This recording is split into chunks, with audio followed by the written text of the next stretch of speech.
Նիկոլ Փաշինյանի հակաեկեղեցական արշավին միացած 10 եպիսկոպոսները գնալու են Մայրաթոր Սուրբ Էջմիածին, ամենայն հայոց կաթողիկոս Գարեգին Բ-ին հանգստի կոչելու պահանջով, հայտարարել են եպիսկոպոսները։ Ըստ բարձրաստիճան հոգևորականների, ամենայն հայոց կաթողիկոսի հետ ունեցած անհատական զրույցների ժամանակ, թե ժողովական մակարդակով եւ թե հանրային տիրույթում, այլևս հատել են մեջբերում այն սահմանագիծը, որով կարող են անդառնալի վնաս հասցնել թե մեր եկեղեցուն, թե պետությանը եւ թե հավատավոր ժողովրդին, ասված է հայտարարությունում։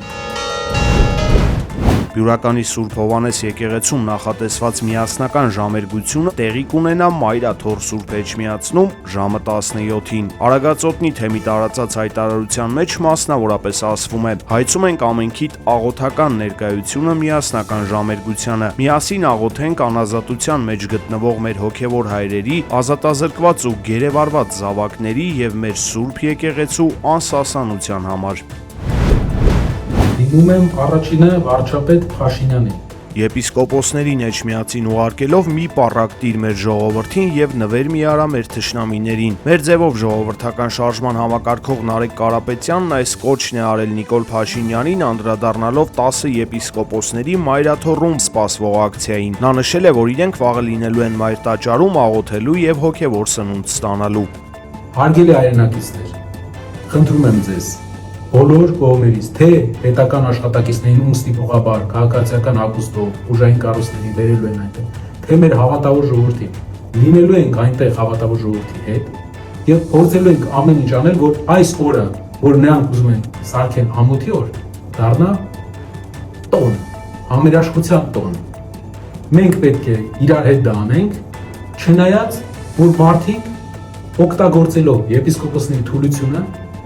այդ մարդկանց օգտագործում են որպես պարակտիչ գործող մեր եկեղեցում։ Գյումրու քաղաքապետ Վարդան Ղուկասյանի կալանքի ժամկետը երկարաձգվել է 3 ամսով։ Հակակոռուպցիոն դատարան բավարարել է Ղուկասյանի կալանքը երկարաձգելու հանրային մեղադրողի միջնորդությունը։ Նախկին քաղաքապետը քաղաքական հրաման է որակել իր նկատմամբ դատական պրոցեսը։ Հայաստան դաշինքի 3 պատգամավոր երաշխավորել են Վարդան Ղուկասյանի պատշաճ վարքագիծը։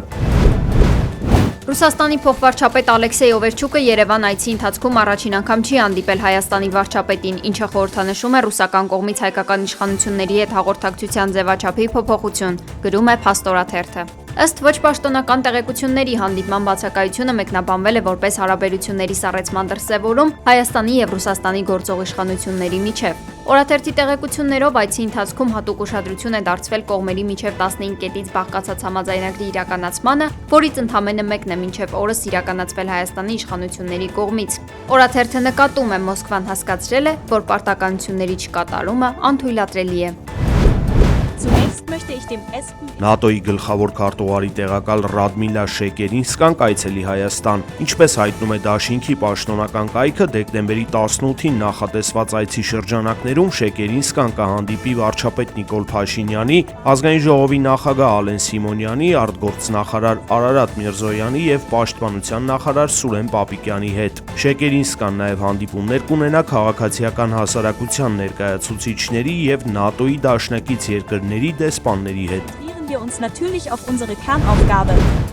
Երևանում հաջորդ տարի կմեկնարկեն Անտուն Շռների կացարանի շինարարական աշխատանքները։ Facebook-յան գրառմամբ հայտնել է Երևանի քաղաքապետ Տիգրան Ավինյանը։ Կացարանը նախատեսված կլինի շուրջ 300 Անտուն Շռների համար եւ ճաղավանդակներից բացի կունենա նաեւ բացօթյա առանձնացված տարածքներ։ Ավինյանը նշել է, որ ստեղծվելու է այնպիսի միջավայր, որտեղ կենդանիներն իրենց առավել ապահով եւ անվտանգ կզգան։ ԱՄՆ ներկայացուցիչների պալատը մերժել է Վենեսուելայի կամ նրա տարածքում ռազմական գործողություններն արգելող բանաձևը։ Վենեսուելան ՄԱԿ-ի անվտանգության խորհրդի արտակարգ նիստ է խնդրել ԱՄՆ-ի սպառնալիքների պատճառով։ Կարակասը հրամայել է ուղեկցել երկրից նավթ տեղափոխող նավերը։ Միևնույն ժամանակ ԱՄՆ-ն եւս մեկ հարված է հասցրել Խաղաղ օվկիանոսի արևելքում գտնվող նավին որպես թմրամիջոցների դեմ պայքարի գործողության մաս, հայտնել է հարավային հրամանատարությունը։ Իսկ Սպիտակ տանը ԱՄՆ նախագահ Դոնալդ Թրամփը ազգին ուղղված իր ուղերձում չի խոսել Վենեսուելայի եւ սպասելիք քայլերի մասին։ Նա շնորհավորել է ամերիկացիներին նոր տարվա եւ Սուրբ Ծննդյան կապակցությամբ, ասելով, որ իրենք հարգում են բոլորին։ Եվրոպական միության խորհրդարանը հաստատել է ռուսական գազի ներմուծման փուլային դադարեցումը։ Ըստ ծրագրի մինչև 2027 թվականի վերջը ռուսական գազի ներմուծումը կդադարի։ Օրենքն ուժի մեջ է մտել 500 կողմ, 120 դեմ եւ 32 ձեռնպահ ձայներով։ Այնուամենայնիվ արգելքը պահանջում է հաջորդ տարվա սկզբին սպասվող Եվրամիության նախարարների պաշտոնական հաստատումը։ Պաշտոնյաները ակնկալում են, որ երկրները կհաստատեն գործարքը առանց փոփոխությունների։ Սլովակիայի վարչապետ Ռոբերտ Ֆիցոն հայտարարել է, որ հինգշաբթի Բրյուսելում մեկնարկող Եվրոպական խորհրդի երկօրյա գագաթնաժողովում չի աջակցի որևէ նախաձեռնության, որը կհանգեցնի Ուկրաինայում պատերազմի հետագա սրմանը։ Նրա խոսքով Եվրամիությունը դեռ չունի հակամարտության լուծում։ Ֆիցոն նաև խիստ քննադատել է Գերմանիայի կանցլերին Պուտինին Հիտլերի հետ համեմատելու համար, դա անվանելով չափազանց անհաջող։ Վարչապետը նշել է, որ Եվրամիության որոշ առաջնորդներ կողմ չեն խաղաղ բանակցություններին եւ քննադատել է Բրյուսելի մոտեցումը, նշելով դրա բացասական ազդեցությունը Եվրամիության միջազգային դիրքի վրա։ Եվրոպական հանձնաժողովը առաջարկում է 90 միլիարդ եվրո սառեցված ռուսական ակտիվներ օգտագործել Ուկրաինայի համար, սակայն մի շարք երկրներ, այդ թվում Սլովակիան, Իտալիան եւ Հունգարիան կոչ են անում գտնել քիչ ռիսկային լուծումներ։